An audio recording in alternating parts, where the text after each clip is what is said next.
So, hello. This is much Raible at JHipster Code. The setup is a little bit complicated because Matt is in the US, we are in Bordeaux, and we are trying to live stream to people outside of the world. So basically, we're going to do it live locally here, well, between Colorado, and Paris, and then we will save it and send it to probably YouTube just afterwards. So if you see it on YouTube, well, you've got a little delay. Is that good for you, Matt? So I will let you do everything, and I'm going to try to do some, some screen stuff, so it's fun. You can see us and so on. Okay. All right, so welcome to JHipster Security. My name is Matt Raible. I'm from the sticks. I grew up in the backwoods of Montana with no electricity, no running water. I had to walk 2 miles to the bus stop every day. But, it was a pretty good time. This is the cabin I grew up in. It was built by my great-grandparents in 1917. I live in Denver, Colorado with my beautiful wife, Trish. My two awesome kids, Abby and Jack. You can tell this is a dated picture because Jack is actually taller than me now. I have a unhealthy obsession with classic Volkswagens. You can see a Synchro Westie on the left there, my 66 bus on the right. I work for a company called Okta, who basic security for authentication and authorization. What I'd like to talk about today is just the features of JHipster and how it handles security. I'll start with a security overview, talk about a little about the authentication and how to use HTTPS or TLS, which is support layer security with JHipster. Talk a bit about security header support, some dependency container scanning, and then we'll look at the security-related JHipster. So to start with, as far as the default JHipster is concerned, it uses a Spring Boot backend. And if we use one of our blueprints, it's Micronaut, JS, there's even .NET Core. None of this really applies to them because they're not going to use security, they're going to use their own security mechanism. So as far as the JHipster users that ship with a brand new app, those should stay the same blueprints. We don't force compatibility. We don't have a PCK to prove that the blueprints actually do everything that the main generator does.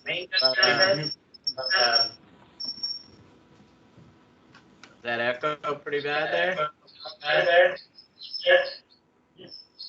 Should be done. Now, I'll keep going.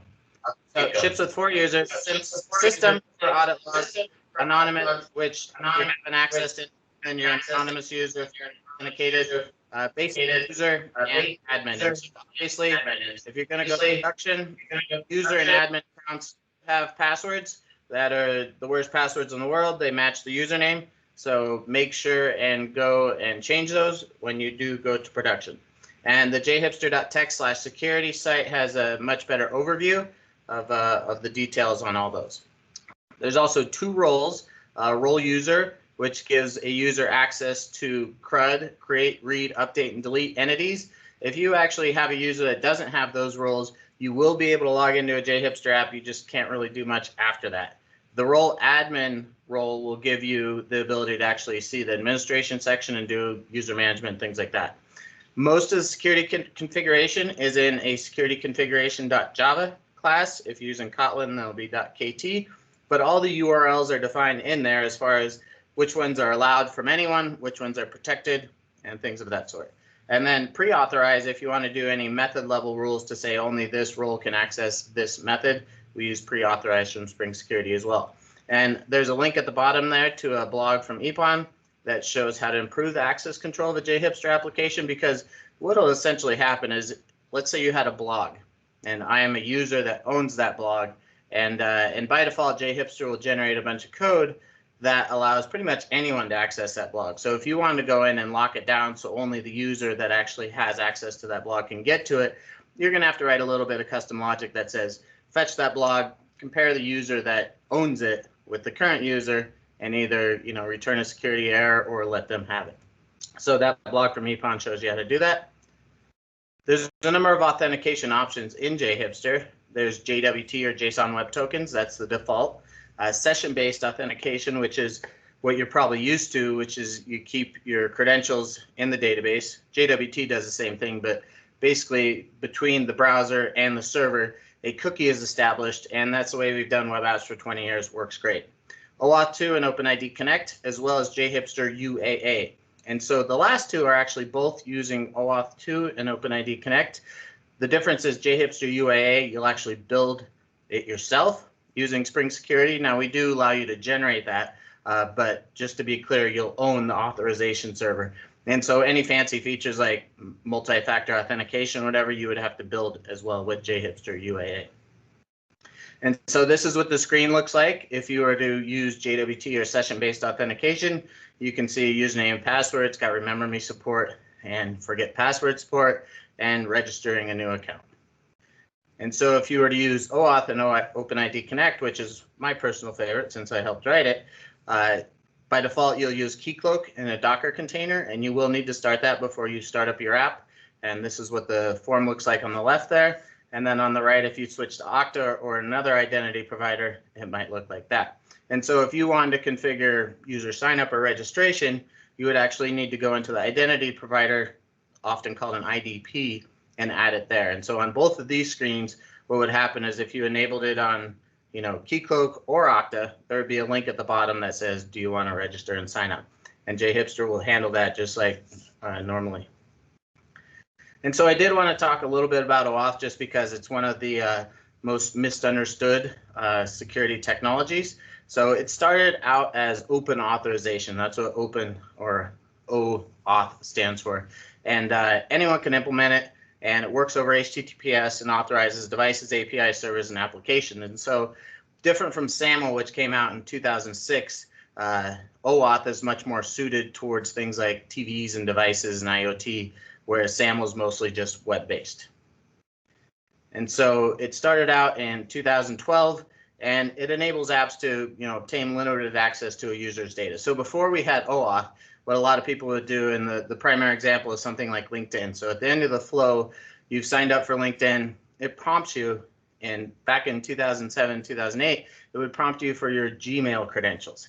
And so you would probably put them right in there. And then there's no guarantee that LinkedIn didn't actually capture your credentials and save them for later, and then be able to go and look at your Google contacts. So the whole purpose of OAuth was so the host application or whoever it is that needs your contacts doesn't actually have to capture your credentials. And so it gives delegated authorization.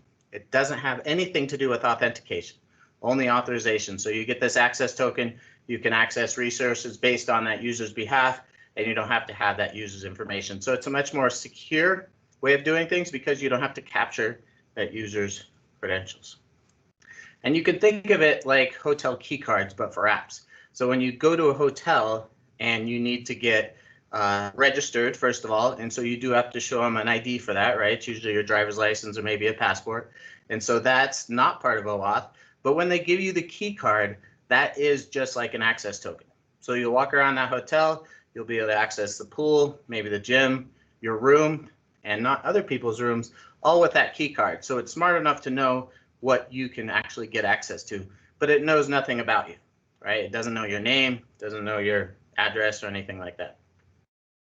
So there's an OAuth authorization server. That's basically the front desk. The access token is like the key card, and then the resources is an API that you might be talking to. And so simplified, basically an app will request authorization from a user. So in JHipster's case, the app is your app, right? It's requesting that I can access the app from the authorization server. So the user authorizes the app and delivers proof, and then that presents proof of authorization to the server to get a token, and then the token is restricted to only access what the user authorized. So this is a little generic, and a lot of this happens actually behind the scenes, so you don't even see it. But one of the things that is used with OAuth often is JWT. Now, it should be clear that an access token doesn't have to be a JWT. In fact, in the spec, it says that it can just be a random string. And what they call that is an opaque token. And so with opaque tokens, you can't actually validate it locally. you have to go to the authorization server and say, is this a valid token? But with JWTs, you can basically verify it's a valid JWT and it hasn't expired, and you can do local validation. So they can be a bit faster if you're using them that way. So a JWT has a header, claims, and a signature. The header is what kind of algorithm it's using. The claims are data. For instance, AMR there shows that they used a password to log in. If AMR had PWD and like Touch ID, you would know that they use biometrics to log in, and then other things like name and email. And so how OpenID Connect works is OpenID is actually the authentication layer on top of OAuth. What happened was a lot of the OAuth people, particularly like Facebook and I believe LinkedIn, maybe Microsoft, they were using a pseudo endpoint called /me that would allow them to get information about the user. And so they basically took it and they standardized it in OpenID Connect. And OpenID Connect has a bit better thing because with OAuth, you have to identify a bunch of endpoints in your configuration. With OpenID, you just identify an issuer. So that's one endpoint, gives you all the endpoints, all the scopes, basically everything that the authorization server supports. And then from there, what you'll do is you'll hit an authorization endpoint. And so when you click sign in JHipster, that hits an authorization endpoint, and that authorization endpoint is smart enough to redirect you to a login form. As soon as that login form is presented, OAuth and OpenID Connect are out of the flow. You'll enter your credentials, that's handled by the OAuth server, and then it'll actually send you back, in most cases, a code. And you use that code, and you'll send that back to the server with a client ID and a client secret to get that access token. And so that's all a back channel, and you never see it. And so that's the flow for users. There's other flows, but OAuth 2.0 authorization code flow is one of the most secure ways to do it, and that's how we implement it in JHipster. And so how it works is the user will start the flow by visiting the web app, JHipster in this point, and the client is a user agent, it's a browser, and the client will send the authorization request to the authorization server, and then the user authenticates, right? They put in their credentials and then consents to the client to access the user's identity.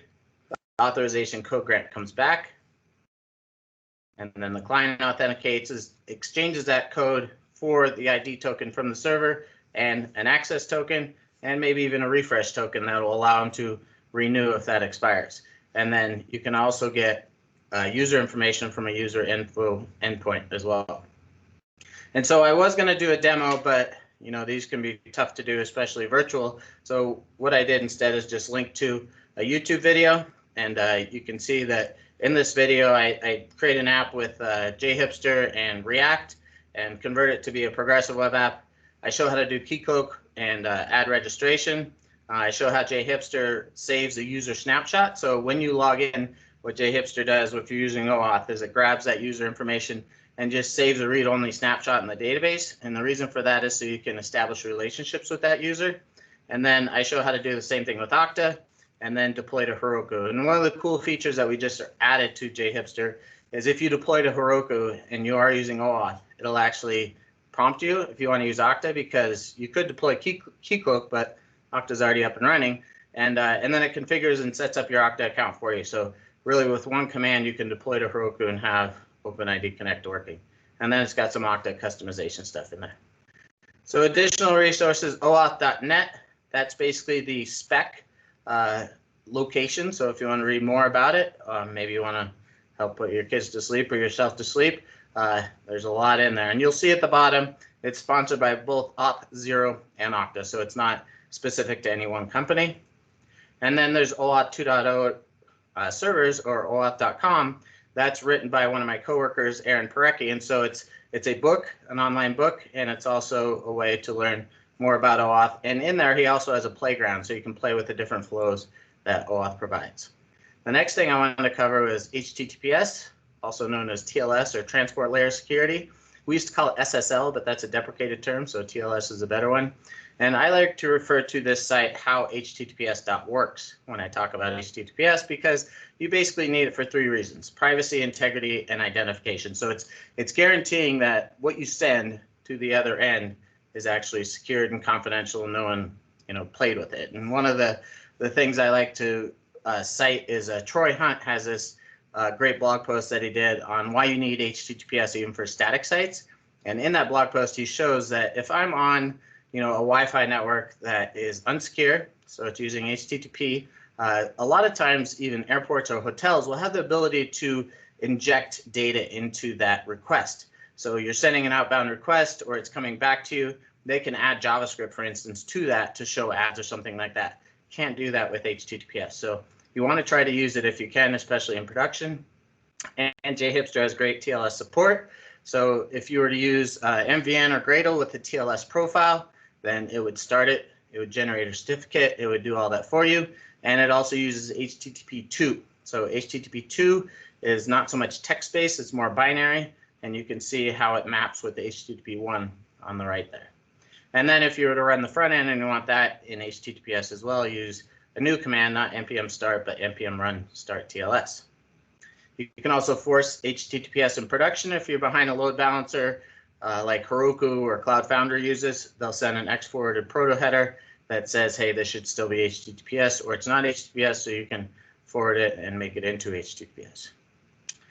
And then we also support security headers. We have a number in there, so you can see we have a content security policy. Kind of scrolls off the page because there's a lot of information in there. But you can go ahead and add new URLs if you need to, or add, change that content security policy as needed, and a feature policy as well. So that will get you an A. If you generate a JHipster app and should go to securityheaders.com, you should get an A. So this is from the Micronaut blueprint that I used in a blog post recently. You can see they get an A. The regular default JHipster gets an A. So any blueprints that we have should be able to give you an A. As far as dependency and container scanning and the project itself, we use Dependabot. So that works great, but we also have a lot of dependencies and their versions defined like in files rather than just in dependency files or in templates. So for those, you might need something more. We basically have a couple people on the project that do a really good job of maintaining the dependencies and making sure they're up to date. But we don't have anything once you generate the app. Of course, you can check it into GitHub, enable Dependabot, but there's also Sneak. And so the Sneak folks, I met with them last week, and they would like to provide integration with JHipster. And their service is very similar to Okta, where you get it for free and you can use it, for as much as you want, basically. And then once you get over a certain threshold, you got to start paying. So they created an issue, and I'll be helping with that to make it possible. So when you generate an app, you can integrate Sneak maybe as part of your CI/CD pipeline, or just as part of the commands to make sure that everything's up to date. And so we have a number of JHipster security issues. I put a link there at the bottom, bit.ly JHC-2020 security, and you can see there's even some that have a bug bounty on them. So when I looked last night, it was 18 of them that are open, and so we'd like to try to fix some of those today if possible. And I write a lot on the Okta developer blog, not only about JHipster, but Angular, Spring Boot, Quarkus, Micronaut, how to combine them together. And then a lot of times I just tell people use JHipster because it's easier. My team is also on Twitter at OktaDev and on YouTube. And the JHipster mini book is something that I've been writing for about 5 years now. So the 5.0 version is out. It's written with ASCII Doctor. It's quick and to the point. And in it, I developed a real world app, 21-points.com. Now, I haven't updated it for JHipster 6, but I do plan to update it for JHipster 7. In the meantime, you can download it from InfoQ for free. You can also buy it if you want a hard copy. And it's also open source, so I haven't announced this until today, but it's been on GitHub for several months now, and I haven't started updating it, so not a big deal. But for version 7, I will be updating it there. And I use ASCII Doctor, Gradle, and IntelliJ to build it, and it's really a nice experience. So if you're writing a book, I would encourage you to maybe grab my InfoQ mini book template and start there. And I'll also be integrating this with a pipeline that Josh Long has put together, where writing it is one thing, but producing the artifacts is another. So he's done that with CI and CD, and so I'll be looking into that in the future. So if you have any questions, hit me up on Twitter. My DMs are open. My blog's at raibledesigns.com, and I'll upload this presentation to SpeakerDeck. And most of my code these days can be found on Okta Developer, as well as JHipster. I try to help with most of those projects. And may the auth be with you. Okay, thank you, Matt. Do you see us? Hang on. Put it like that, maybe. Yeah. So you can see Matt and you can see us. Well, some of us, because the room is pretty wide, in fact. So thanks a lot. Lots of information. Does anybody has any questions? The mic is here. It should be pretty good. So if you speak from here, it should work. So Matt, if you can hear me, can you touch a little bit on the role of the gateway and how the gateway works in JHipster auth in that architecture? Yeah, so there's that's when you're talking about microservices. And we basically have two types. There's regular Spring MVC and Spring Cloud, and then there's the reactive stuff with Webflux. And so if you generate a gateway with just regular Spring MVC, uses what is that? It just uses the Spring Boot and uses like Feign and adds authorization headers if it needs to talk between microservices. And Spring Cloud Gateway is what we had to integrate for the reactive microservices on the back end, because basically you can't have a blocking front end, right, with a non-blocking back end. And so we integrated that Spring Cloud Gateway in the front end. Now, in theory, you could probably have that as a reactive gateway, and in the back end, you would have, non-reactive, but I don't know why you do that. Might as well be reactive all the way down. But how that works with JWT or OAuth is it basically takes the token that the user authenticated with and takes that access token and passes that down to the downstream microservices. And so those downstream microservices will be able to get that user's information if they needed it, right? Because they have that access token. And so some people have asked about, client credentials, right? Between, a front end gateway and like the microservice. You could do that. The problem is you wouldn't have any user information. So if you need to do service-to-service communication, that is an option. We don't integrate that by default with JHipster because we always assume that in those microservices you might need to know about that user. Now, that all depends on the authentication mechanism you're using, because I believe if you use JWT, there is no user in those microservices downstream. So, client credentials might make sense there. If you're doing OAuth and OpenID Connect, how I've implemented it is that it will pass that user information down to those services, and they can have relationships with the user if they want.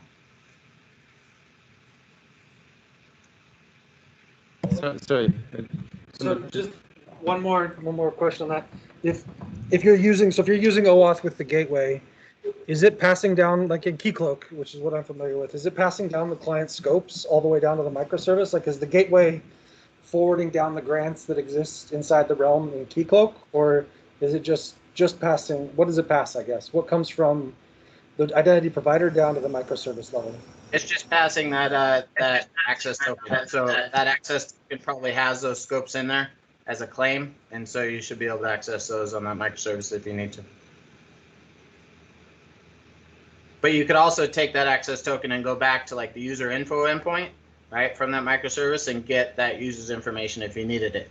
And that's something that there is an open issue for. I put some bounties on it. Basically, like if you were to use JHipster as a resource server, which means you're not using like JHipster's front end functionality. You just have an API. So this is how we do React Native clients and how we do Ionic clients. Those, all they'll send is an access token. And so what we tell you to do is add more claims to that access token. So when we save that user, it's actually, has the name and email and stuff like that. So you have to go in and add your claims to the IDP. Keycloak does that by default, but if you use Okta, you have to go in, add those. And what we wanted to do is make it so you didn't have to add those, and the server would be smart enough to say, hey, there's no name here. Let's go look that up from the user info endpoint, and that should all be possible. Okay, thank you, Matt. I just have one question from what you talked about, because that's an issue I had before. I had like lots of microservices, and they all needed user information, or they needed the roles of people. And so, they were always asking like the authentication server for that information. And so when I had like one customer going to the gateway, then he was asking like on the 10 microservices, all the microservices were going to the OAuth server to go, for example, to get the user info. And so on JHipster, we basically solved it with a cache. That's not very good. And I wonder if you have like an opinion or a solution to that. Well, so currently we don't do that. We basically look up the information from the JWT, and we don't go to the user info endpoint to get it. And so you do bring up a good point, because the current situation, the current architecture is probably the fastest, all right? So if we wanted to make it so it could look up the user's information, then we might want to, first of all, have some caching in there, but also, be smart about it and, maybe have it, off by default, and we just enable it if people want. But otherwise, you just gotta, what happens is you start using your JWTs as session tokens, and you start stuffing all this information into your JWTs, and that was never their purpose, right? Like, session tokens and cookies work great. We've had them for 20 years. The only reason people don't like them is they don't think they scale, right? And so then they want to use JWTs because it's stateless, but there's really no proof out there that says JWT is faster. And so that's one of the things that I did hope to write a blog post soon on, which is like, we have all these authentication options in JHipster. Which one's the fastest? And, can JWT really scale better than the session-based ones using Spring Session and Redis? Like, we say it can, but we don't really know. Thank you. That's very interesting. I did have that issue with one client. They wanted to put tons of roles into the JHipster token, and the token was so big. They were like doing a REST request with some very little information inside the request. There's a huge token in the header. And so, yes, that's probably one of the, performance is going to be an issue. So that would be very interesting. Does anybody has another question for Matt? No. I have one last one for you, Matt, because you said all the blueprints were working. I did not know that Micronaut was working also with Okta. If Quarkus is also working? Not yet. What I've tried to do is each blueprint project and add a ticket. So if there isn't a ticket, there should be, and I try to slap a bug bounty on it. So I do believe there's one for Quarkus. And as far as I know, like, if it works with Keycloak, I can spend 10 minutes to make it work with Okta. Like, it's not too difficult once it works with Keycloak to make it work with something else. Yes, I forgot to say, but it's also for people who will watch us on YouTube. So Okta is a sponsor of JHipster, so you can put bug bounties on our tickets, on your tickets. So that's very important if you want to push. Typically Okta support for Quarkus, where you can definitely do it, and that's of course really good, because it's good for us to have sponsors who also participate. We just don't want your money. We want you to participate and be part of it. So that's awesome if you can do it. I saw you had, by the way, a ticket with $500, which was remaining. It seems a little bit old. Do you know about that one? Which one is it? I saw when you showed your tickets, there was one which was several months old and which was for $500. So maybe we can work on this one today and get rich. Right. Well, that's the one I added. That so it's security utils. It's 10975. Get current user login and a microservice returns null with OAuth2 and Okta. So someone discovered that, and I added the bounty. But basically, that's where we would have to take the access token and look up, the user's information possibly. And so, so not impossible, right? But I think it gets tricky when you have Spring Boot that has two different flavors. Like, we could implement it right for Spring MVC, and probably wouldn't be too hard. But then you got to do the reactive side, and ideally we could have something that works with both. Okay, that's why you put a big amount of money on it, because it's probably not that easy. Right. Like, if it was easy, I would have just spent the time doing it. Right? But okay, so we need to have a look at what we can do today. What do you think? Because we're not a lot of people, and it's probably very interesting to work, with you in little group. Do we keep recording this, or do we, because there are lots of people going around, or do we stop the recording and just work with you? Yeah, I think we stopped the recording and we work through Slack, right? We pick an easy one or pick a hard one. I think security is an interesting situation because it's not that exciting for some people. So, I wouldn't be surprised if no one wants to work on anything. But one of the things that could be exciting is the Sneak integration, because it's new, right? Instead of like fixing a bug, we're implementing new functionality. And so they have a CLI, and the discussion would be how do we want to integrate that. So right now there's no scanning support when you create a new app, so there's no guarantee that you're using the latest versions. But JHipster is very interesting too, because if we're not using the latest versions, it's usually because we found a bug in the latest version, right? And we might not want to upgrade. But Sneak is more about not so much the latest version, but no vulnerabilities, right? So they have a CLI, it's NPM based, and you would install that, or maybe we add it as a dependency, and then you run Sneak test, and it tests your pom.xml, your Gradle.build, or your actual, package.json. So, discussion on how to handle that, and then whether it's just part of the CI/CD generator maybe, or if it's part of the main core, right? Because I could see it being CI/CD, you don't really run it locally, but with CI/CD, it's just, a couple lines to a YAML file probably.